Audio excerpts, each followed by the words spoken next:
ಪರಪ್ಪನ ಅಗ್ರಹಾರ ಜೈಲಿನಲ್ಲಿ ಕೈದಿಗಳ ವಿಲಾಸಿ ಜೀವನದ video viral ಆಗ್ತಿದ್ದಂತೆ Parappana Agrahara ಪೊಲೀಸರು ಪ್ರಕರಣದ ತನಿಖೆಯನ್ನ ಚುರುಕುಗೊಳಿಸಿದ್ದಾರೆ. ಪ್ರಮುಖವಾಗಿ ಯಾವಾಗ ಮದ್ಯವನ್ನ ಎಲ್ಲಿಂದ ತಂದಿದ್ದಾರೆ ಎಂಬುದರ ಬಗ್ಗೆ ಇನ್ವೆಸ್ಟಿಗೇಟ್ ಮಾಡ್ತಿದ್ದಾರೆ.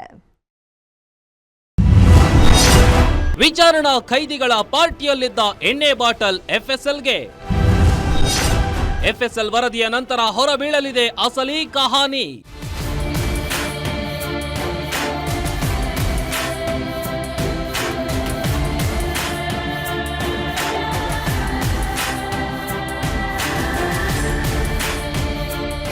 ಪರಪ್ಪನ ಅಗ್ರಹಾರ ಜೈಲಿನಲ್ಲಿ ಕೈದಿಗಳ ವಿಲಾಸಿ ಜೀವನದ ವಿಡಿಯೋ ವೈರಲ್. ಪ್ರಕರಣದ ತನಿಖೆ ಚುರುಕುಗೊಂಡಿದೆ. ಪರಪ್ಪನ ಅಗ್ರಹಾರ ಪೊಲೀಸರು ಇನ್ವೆಸ್ಟಿಗೇಷನ್ ನಡೆಸುತ್ತಿದ್ದು, ಕೈಯಲ್ಲಿ ಎಣ್ಣೆ ಬಾಟಲ್ ಹಿಡಿದು ಕಂಠಪೂರ್ತಿ ಕುಣಿದು ಕುಪ್ಪಳಿಸಿದ್ದ ಗ್ಯಾಂಗ್ ಪತ್ತೆ ಹಚ್ಚಿದ್ದಾರೆ. ತನಿಖಾ ತಂಡ ಪರಪ್ಪನ ಅಗ್ರಹಾರದಲ್ಲಿ ಪಾರ್ಟಿ ಮಾಡಿದ 4 ವಿರುದ್ಧ ಈಗಾಗಲೇ ಎಫ್ಐಆರ್ ದಾಖಲಿಸಿದ್ದಾರೆ.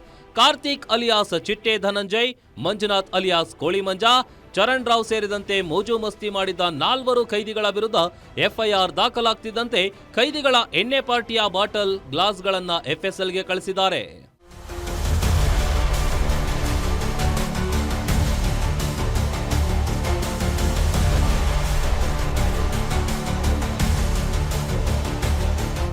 ಎಣ್ಣೆ ಹೊರಗಡೆಯಿಂದ ತರಿಸಲಾಗಿದೆಯೋ, ಒಳಗಡೆ ಕೆಮಿಕಲ್ ಬಳಸಿ ಏನಾದರೂ ತಯಾರಿ ಮಾಡಿಕೊಂಡಿದ್ದಾರೋ ಅನ್ನೋದನ್ನ ಪತ್ತೆ ಹಚ್ಚಲು ಬಾಟಲ್ಗಳನ್ನ ಎಫ್ಎಸ್ಎಲ್ಗೆ ಕಳಿಸಿದ್ದಾರೆ.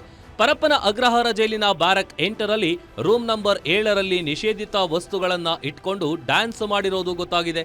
ಮೊಬೈಲ್ ಎಲ್ಲಿಂದ ಬಂತು, ಯಾರು ಚಿತ್ರೀಕರಿಸಿದ್ರು, ಚಿತ್ರೀಕರಣ ಮಾಡಿದ ವಿಡಿಯೋ ಹೊರಗಡೆ ಹೇಗ್ ಬಂತು ಅನ್ನೋದನ್ನ ಪತ್ತೆ ಮಾಡಲು 4 ಬಂಧಿತ ವಿಚಾರಣಾ ಕೈದಿಗಳಿಗೆ ತನಿಖೆಗೆ ಒಪ್ಪಿಸಿದ್ದಾರೆ.